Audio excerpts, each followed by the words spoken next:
Welcome back to a Celtic State of Mind. I'm Paul John Dykes, and this afternoon we are all set for the big one. It's a Glasgow derby, Celtic versus Rangers. It's at Celtic Park, and you've seen the images all morning coming through with the park covered in snow. It's been cleared up, and from inside the park, it would appear that everything's good to go. And I'm glad in many, many ways. Oh, yeah, it would be nice to be facing Rangers with a fit Abada, Hatate, and Carter Vickers, but we do have two of those guys on the bench. Carter Vickers doesn't make it, as confirmed yesterday by Brendan Rodgers. Most of the Acsom troops are either at the game or watching it in a CSC, which means you and I, you as the audience and I as the only Acsom contributor, will be enjoying this game from start to finish. The comments are flying in. Loads of you were very early up and about it this morning. So let's get some of your thoughts in about the teams. In fact, before I do that, let me read the teams out to you, just in case you've not seen them. Celtic starting 11, the same as the last couple of games, other than Carter Vickers, who, of course, is injured, as confirmed by Brendan Rodgers. He will be out until after the winter break. Another injury for Carter Vickers. So Joe Hart starts in goals. Alistair Johnston at right back with Greg Taylor at left back. The two central defenders are Stephen Welsh and Liam Scales, with Welsh replacing Carter Vickers. Callum McGregor obviously captains the side alongside Matt O'Reilly and Paulo Bernardo in the middle, the Celtic heartbeat in the middle of the park. And up top, it's Maeda, Palma and Kyogo. We will be looking at each player in each area of the park individually in more depth. We might have another Acsom contributor popping in at some point. And if things go well, we might even dial in some of the Aussie boys in their CSCs over in Melbourne. On the bench, Bain, Abada, Yang, Turnbull, Nawrocki, Hatate, Ralston, Mikey Johnston. That is, for me, the strongest bench we've seen maybe all season, but certainly for a long, long time going into any game. And I think that there's a few interesting choices here. Nawrocki, for example, I asked during the week if Carter Vickers doesn't make it. I think we were all in agreement that Stephen Welsh had to step in.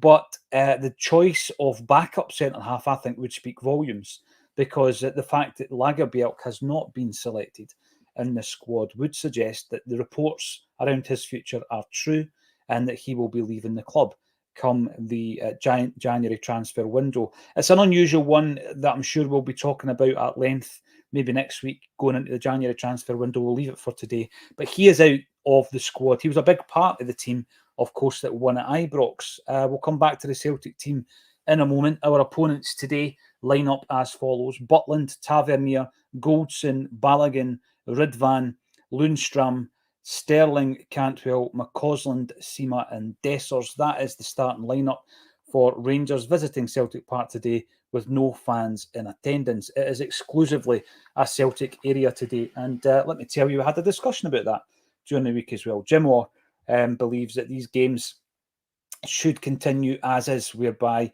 at Celtic Park, it will just exclusively be Celtic fans and vice versa over at Ibrox. What do you think of that? I know that the atmosphere was incredible in the game where we won 3-0. I think we could have won 4-5, 6-0 that particular night. Hatate, it was a real coming of age for Rio Hatate on that particular day. And when I look at today's game, I'm going to ask the question, is this going to be a coming of age for Paulo Bernardo? Different type of player, I get it. But this is the biggest game of this young man's career. He's come into Celtic as a loanee, and I think we've had a varied kind of success rate with regards to bringing in people on loan. We've had some real duds, and we've had some players like Cameron Carter-Vickers, Jota, Jason Denayer, where it has worked out for us. Which category is he going to drop into? It's been hard to know so far. He's not played a huge amount of football. But Brendan Rodgers, interestingly, started playing him in the Champions League games. And when you look at the type of player that he is, the games tended to be a bit more open. We never came across or came up against a team in the Champions League who parked the bus, who played two blocks of four at the back and just shut up shop and basically made it a frustrating evening for us. We never came up against a side like that, and we're not going to come up against a Rangers team like that either, because obviously there's a lot on the line today in relation to the outcome of the game. And I think that Bernardo has been primed for this particular game. He plays a very specific role and he breaks up attacks. He's a guy that's doing a lot of the kind of legwork for the likes of Matt O'Reilly and Callum McGregor, freeing up both of those players to become more of an offensive threat for Celtic. I think we've already seen how good O'Reilly is in that respect this season. It's been a vintage one so far, which is unusual, talking about a player in his early 20s, but it has been his finest season in the hoops so far. You just got to look at the assists and the goals that he's scoring. We said all summer, the one thing he could add to his game that really would take him to another level is the goal contributions, and he's done it, and he's done it under Brendan Rodgers. People are saying he's the only player that has improved under Brendan. I don't think that's 100% right. I would say maybe Liam Scales is another one.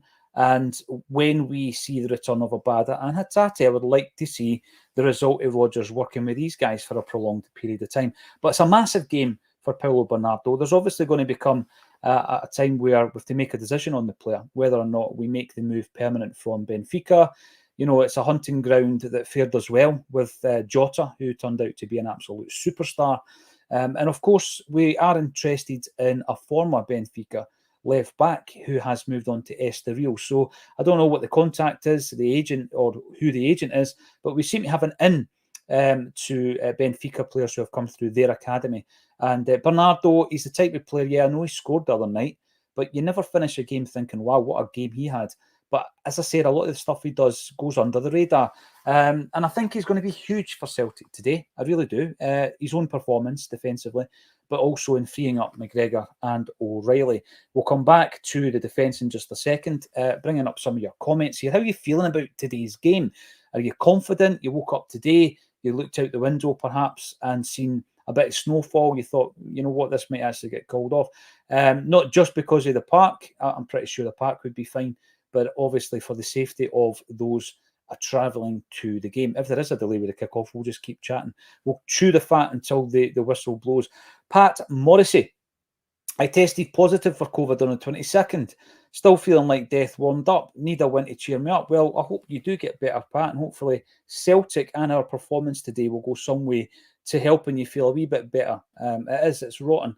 I had a bout of it myself not that long ago, and it does knock you for six. So all the best to you. Chancer would feel a bit more secure. This will take us into the central defensive discussion, because Chancer reckons if Big Rocky was starting, he would be feeling a wee bit more secure, if only just for his height at set pieces. And I get that. I think Stephen Welsh is listed at 6 foot plus, but in discussing that with Alan Morrison on the WhatsApp group, he was telling me that that's not accurate. He's not as tall as that. We don't have, we're not blessed with massive, defenders. I guess when you look at the left back scenario with Greg Taylor, physically small guy, not particularly athletic or well built. I think on the right hand side we're pretty well equipped in that area with Alistair Johnston. And he loves a battle and he's a combative player. I've got absolutely no qualms about him going 50-50 toe-to-toe with anybody. And then in the middle, Cameron Carter-Vickers doesn't have the height, but he does have that upper body strength, doesn't he? And he's got a deceptive turn of pace, Carter-Vickers. It's a shame, obviously, that he's not made it today.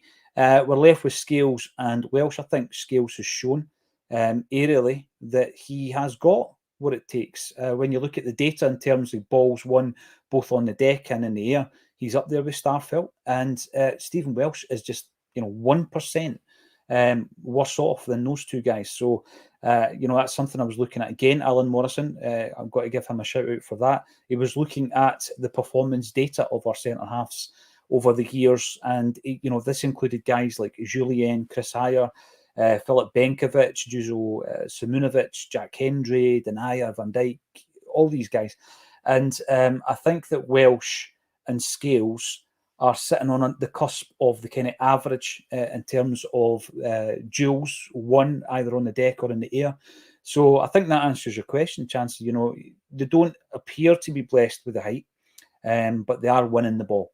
And I think that's very, very, for me, very important today, because we've not been strong enough at set pieces, defending set pieces, or indeed in an attacking sense. And I think Rangers will try their utmost to be winning free kicks in and around the final third of Celtic's half, and they'll just try and flight balls in. That's what they'll try and do. They'll try and get us under pressure that way, and we will need to be alive to it. Lord Flashheart, hopefully we Kyogo pops up with another goal against them today. Listen, I wouldn't bet against it. I'm going to give you my prediction right now before we go any further. My prediction today is a Celtic win, 2-0, and the goals will come from Kyogo and Liam Scales. I think Liam Scales has had one of those incredible seasons that nobody's seen coming. If you did, then you should have put money on it, because it was so unpredictable that Liam Scales was going to be a resurgent force in the Celtic team. But it's great. It's great that he's doing it. You know, he's one of the first names on the team sheet at the moment. And the centre half discussion, I think, continues, because what we now have is a situation where we were coming into this game and we knew what the first and second choice was. We knew that was our partnership, Scales and Carter Vickers. And in recent times, because of his inclusion against Feyenoord, we got wind that Brendan Rodgers rated Stephen Welsh as being the backup. And I think his performances have been good enough. But then after that, it was difficult to know who the backups were behind Stephen Welsh. So I was interested to see the starting lineup today, because it would have either been Lagerbielke or Nawrocki on the bench as backup to the central defenders. And of course, the big Pole got the nod. So we've brought in Lagerbielke, £3 million, young guy, plenty, room for development, I guess. He's a full international cap for Sweden. He won that award, best defender in the league in the Swedish top division last season. Yet he is out of favour. Obviously, when you hear news sources talking about the future of a player, a signature, etc., you take it with a pinch of salt. But the report itself came from Steve McGowan, who's a very credible source, and it just appears that the gaffer doesn't rate him. Now, that's fair enough. That's football. You see it all the time in all walks of life. January, there's going to be a huge amount of footballers who leave the club because the gaffer doesn't fancy them. All over Europe, all over the world, that's football. However, I think where this one is a wee bit different is we've just bought him, and Brendan Rodgers took ownership of the signings, didn't he? He took ownership of the signings in a press conference and also at the AGM. So this kind of flies in the face of that, because if you're going to take ownership of the guy, he's your boy, and you persevere with him. Is he that bad? From what you've seen at training, is he that bad that he can't be a Celtic player even in the future? Well, it clearly would suggest so. Joseph McGonigal, hail from Plymouth. Keith Oakton also tunes in from Plymouth. Do you know each other? I don't know how big Plymouth is, if that's a ridiculous question or not. But let's have a look to see what you're thinking about today's lineup today. How confident are you feeling? Because I think going into today's game, a massive positive is the fact that Brendan Rodgers knows this fixture. He knows how to beat Rangers. I mean, he's beaten them this season, but I'm going back also, obviously, to his first tenure at Celtic Park, and the fixtures can chew people up, players, managers. We've seen it down the years, and spit them out, and they can't really adapt to the pace of the game, the intensity of the game, the atmosphere as well. And I think that's happened to so many people over the past, on both sides, to be fair. But Brendan Rodgers, there's absolutely no doubt about it. He knows this fixture inside out. He's got a very good record in the fixture. He's coming up against a manager who, the Scottish press would have you believe that he's got Rangers playing like Real Madrid. But he's a manager who has never been in this fixture. And I think that is, if you're looking at margins and you're looking at advantages, that is certainly one of those. I think also the home advantage would be an advantage by virtue of that. In any case, however, you add the fact that it's exclusively Celtic fans, and then that adds to it as well. And then you throw in the added spice of the Green Brigade and the boys ultras also being part of the crowd and building that atmosphere today. And I think that's another positive. Celtic haven't been at our best this season. We all know that. I mean, I thought Jim Orr spoke about it really well and in a balanced way, as he tends to do. And he was talking about the fact that we've just made too many mistakes at various levels, from players up to the management team, right into the boardroom. We've made mistakes this season. And that's everything from team selection to man management to recruitment to, basic errors on the field of play. Lagerbielke, obviously, has been victim of that himself with a sending off against Feyenoord. You could bookend his Celtic career with those 2 games against Feyenoord, couldn't you? The sending off in the first game, the winner in the second game, and then he disappears from sight. Here we go. Green Lichty, welcome to the show. You are commenting on the YouTube channel. Welcome everybody, regardless of where you're watching it. You could be watching this on YouTube, Twitter, Facebook, LinkedIn, or even Twitch. If you are watching on Twitch, make a comment. We don't often see comments coming in from that platform. We're going to be streaming from Instagram in 2024 as well. So let us know your predictions for today, what you think about the starting 11, and how good it is to see Hatate and also Abada on the bench. And Nawrocki, to be fair. Green Lichty. Lundstrom's a hammer thrower. Yes, he is. Lundstrom is the type of Rangers player, Green Lichty, that wouldn't have looked out of place in a Graham Souness side. You know, when they used to buy big, hard hammer throwers, the Hurlock types. They weren't fancy footballers. They weren't silky, talented, technical players, were they? They just loved, chewing people's ankles. And that came from Souness, who was a phenomenal midfield player. And I hated that side of him, actually, the dirty side of him. And Lundstrom is certainly that type of player. But we need to be wise to it. I agree with you. Try and sucker him into fouls. He doesn't have the pace, does he? And I think that we could definitely do it. Magical Music TV, welcome to the show. You're telling us Shankland to Celtic. Yeah, the boy's had a good bit of form, isn't he? And I think that you're always looking at players in Scottish football outside the top 2 who are probably performing at their best. And Shankland is one of those players at the moment. My concern is he's hit a purple patch, but he's done that all the way through his career. He really has. He scores goals and then he goes through a period, and sometimes a period where he doesn't and he's off form is the entire period that he spends at a football club. He's never played for a club the size of Celtic. Can he make the step up? I think that's the biggest question you need to ask about a player like Shankland. We've seen players from Scottish teams, throughout our history, obviously. But, I think even when you look back to guys like Derek Riordan, Derek Riordan was the best finisher in Scottish football when we signed him. The way his career went, you tend to forget that. The boy was absolutely phenomenal at Hibs. He came to Celtic, he couldn't step it up. Lee Griffiths had a few seasons where he was prolific, but he's even spoken about it. If you watch some of the interviews he does now, where he's very much more of a reflective individual, when he talks about the step up to Celtic. He played with Wolves, he played with Hibs, but to step up to Celtic is a completely different beast. It's a different animal. And, going back to the fixture and how the fixture can chew people up and spit them out, so can this football club. The expectations of this football club are so you have to win every game. It doesn't matter if you're playing at Atletico Madrid, Rangers, Motherwell or Ross County. There's an expectancy that we are going to go out there and compete and win the game. And I don't think it's something that you can switch on and off like a light switch. That's why there's always this thing that the core of a Celtic team, for me, always should have people that have come through the ranks. We've got it right now. I think that's why it's important to have players like James Forrest, who's not going to be playing every single week, that you can bring on, and he might make 30 appearances, the majority of which come from the bench. But he's a player that has the mentality that is required to play for Celtic. There are better players than him at Celtic Park who won't get a game because they don't have the mentality. They don't have the mentality to become a Celtic player and be a Celtic player 24/7. But when it actually matters on the park, how often have we seen it? Scott Allen, midfielder. I watched him playing against Rangers for Hibs, and he was incredible. He absolutely orchestrated the game. He was a phenomenal talent. Comes to Celtic, doesn't work out for him. The same was happening with Ryan Christie until he got his loan deal to Aberdeen. He was disappearing.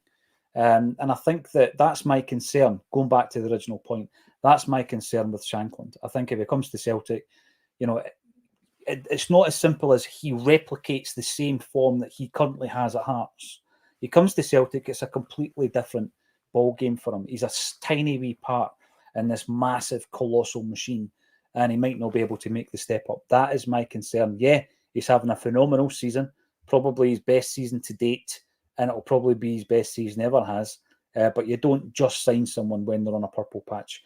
because we've seen it in the past. People have been going on about Van Veen, no chance. He shouldn't even be in the discussion. Zoiks, Lager got away with it at Ibrox. People forget. Did he? Did he really? I don't know. I mean, I watched that back and it was a foul. So he didn't get away with it, in my view. I think it was a wake-up call for him in the first couple of minutes of that game. Liam Scales also lost a header, and I think that was two of the most important moments of that game. And they all happened within the first 3 or 4 minutes of the game. And it gave them both a wake-up call, and they went on to have a very good game for Celtic. And I'm surprised at the way it's gone with Lagerbielke. The gaffer obviously doesn't fancy him. Let's hope that he does fancy Nawrocki, and it's just been an issue of match fitness and the fact that Scales obviously came through unexpectedly. We've got some support coming in from Leon L. Would you have Big Ange back for this game? If he wants to come and watch it, aye. I'd have Neil Lennon as well. I'd have the both of them back. I'd have any Celtic manager back at the club as a guest to watch this game. Absolutely, as long as they don't leave with Matt O'Reilly and Kyogo. Michael McDonald, here we go. It's all about O'Reilly today, 4-0. Matt O'Reilly has been Celtic's best player this season. I say that all season. And it wouldn't take an expert to see it. He's been absolutely phenomenal. He's one of these guys that's on a trajectory. And this is the thing with him. He'll always want to improve and he'll always want to challenge himself. There will come that point in his Celtic career, not yet, where he needs to do that and he needs to go somewhere else. And that will happen, but not this season for sure. But yeah, he has been the best player for me. There is no doubt about it this season. And here we go. Christopher Patterson's not confident today, mainly because of the officials and the VAR. Yeah, I mean, we talk about it on a regular basis. We have done since day one. And I think that, you know, when you're winning leagues and trebles and quadruple trebles, people say, how can it be that bad? How can it be that bad? Well, you do it in spite of the bad officiating, don't you? And I think that when it comes down to being a winning side, it's important to pick up on the poor decisions that have been awarded or not, as it happens. And I think that when you look at that incredible stat, whereby Rangers have not conceded a penalty now for 73 games in the league, it's not an anomaly. I keep saying this. It's not, by its very definition, it is not an anomaly. An anomaly is one little key moment of a graph where it goes up or down, and then you can explain that by saying that, for example, it snowed that day and they made it to work. That's an anomaly. This is a trend, and it's a trend that's been going on for a long, long time. We're counting 73 games. There was 40-odd games prior to the countdown that we've got at the moment. Joe McAlinden, an absolute pleasure for you to be in the chat. Check out Joe's latest album as well. You'll find him on the social media channels. Bernardo is a grafter. I'm sure he'll do fine today. No frills, just getting in about it. And you know this, there's a lot to be said about that. These old school, for me, qualities in a footballer that, you know what, sometimes I'm not even sure if it comes up on the data lists. What is the metric? What is the criteria for one of these guys? You know, and often you need them in a team to allow some of the more creative players to flourish. And I think Bernardo's that type of player. Even leading into the two games there against Livingston and Dundee, Kevin McCluskey and I were asking a question: what does he bring to the table? What does he bring to the party? What is his role? Do we keep him? What's the transfer fee? Because I've heard everything from 6 to 7 million quid for this guy. And do you dive in and do you buy a player like that? And I don't think up to that point he had showed enough. I think in the Champions League games, he was one of these guys that just kind of he bubbled on the kind of periphery and the edges of the game, but he didn't do anything so dramatic or memorable that we would talk about him after it. And it's only after the game that you're talking to people like Alan Morrison, the guys that do the data, that talk about the different areas of the park that he inhabits throughout a game. The passing, I find this interesting for a team like Celtic anyway. The passing from Bernardo generally doesn't go forward. Sideways passes, backwards passes. And it's about shoring it up for Bernardo. And I think that, you know, he's key. There's various games where I do not think we need to be playing defensive midfield players in the Scottish game. the vast majority of them actually. But there are other games like today, Champions League games, where I think he's going to be key. And I think, if I'm going to say there's going to be a key player today, other than any goal scorers, it could well be this guy. Space Cowboy seems to believe similar, expecting to see the real Bernardo today. Hail, hail. I think the very fact that he played in those two games was leading up to today, Space Cowboy. I think that the very reason that he wanted, that Brendan Rodgers wanted him in for those two games was almost like a prelude to today. It was a dress rehearsal. Absolutely. So, yeah, where else do we have any concerns, if any? I've spoken all week about the fact that we need to switch the wingers. So we need to put Palma on the right, Maida on the left. Maida on the left for a couple of reasons. He's got to back up Greg Taylor, who, when we're defending, has been exposed all season. When we're going forward, like in the games against Livy and Dundee, Greg Taylor looks like a great footballer because he's good on the ball, very comfortable on the ball, good passer of the ball, can carry it. He's got all these kind of qualities of an inverted fullback, because by its very nature, an inverted fullback is playing mainly as a midfield player on the edge of the midfield, and he's been doing that. But as soon as a team attacks us, I think his frailties are shown up. So you need Maeda in there because Palmer's not got that. Palmer's not got the defensive grit and determination and running and the qualities that you would expect from a modern winger. He doesn't have any of these things defensively, but Maeda does. So he goes over there to cover Taylor, and I think that with Scales on the left-hand side of the central defensive partnership, Taylor will be well covered. But also, you've got to nullify James Tavernier, the man who scored about 300 goals from right back. So you've got to nullify his threat, and Maeda's brilliant at it. And I think that is a given, that they will switch wings. I hope that they will certainly switch wings. There's a big discussion point around Kyogo, isn't there? The very fact that Lawrence Shankland's name came up here in the comments section is because we have been linked with a number of different forwards. I'm still seeing us linked to Sidney Van Hooijdonk. I mean, from Pierre's mouth, that isn't happening unless something has happened over the last month or 5 weeks or so. And it just shows you that people will take a story, because Van Hooijdonk and Celtic, it's a bit clickbait. You're going to get people interested in that. They'll cobble it together and they'll put it out there. I read one yesterday that it might still happen. Can't see it, don't know where they're getting it from, don't know what the source is, but Big Pierre says it's not happening. We've currently got two recognised strikers in Kyogo and O. We have been saying for 2 years, since Joey Dawson came on in McDermott Park on Boxing Day 2 years ago, that we needed 3 strikers at the club, because at that time we had Kyogo, Giacomakis and nobody. And we had to bring on an 18-year-old that we had signed from Scunthorpe to play in the B team. We had to bring him on because Kyogo got injured that day and Giacomakis was already injured. And since then, we have kind of ran with the bare bones of it. Giacomakis left. We've not really brought anybody in. Obviously, there was that overlap between him and O. I like O. I think there's lots of development there. He's a good impact player as well. But we need 3 strikers. Shankland's been mentioned. And I've even seen my namesake, Lyndon Dykes, mentioned, and I know that people would gasp and throw things at the telly at the absolute mention of that player. But, it's a third choice striker. Miofsky's another one. Fitzgarden's the guy that I like. We obviously had a bid in for him at the beginning of the season that was knocked back. The player would be interested in a move, but we need to negotiate with his club, Bromby. So that's where we are. Yeah, we do need another striker. But today, Kyogo, I think that I've been saying for weeks, when the chips are down, you look at your core group, your experienced players, and you look at guys like Joe Hart, Carter Vickers, unfortunately out today, Callum McGregor and Kyogo. That's your backbone of your team. And they've got the experience as well, and they've got to pull together, and they've got to be leaders in games like today. Kyogo has gone off the boil. There's absolutely no two ways about it. Again, it's a little bit puzzling because Brendan Rodgers is saying, I've not asked him to play a different way. However, when you watch Celtic leading up to that comment, he was playing a different way, and the wingers certainly weren't serving him the way that they had done last season and the season before. So play to Kyogo's strengths. Kyogo needs to step up as well and grab this game by the scruff of the neck. And I think we do have enough. We've got enough to see us through. Give us your predictions. How are we going to do today? Because I think it's going to be a 2-0 win. It's not going to be comfortable, but we will. And this is another thing. I've seen lots of this week. Win this game and you win the league.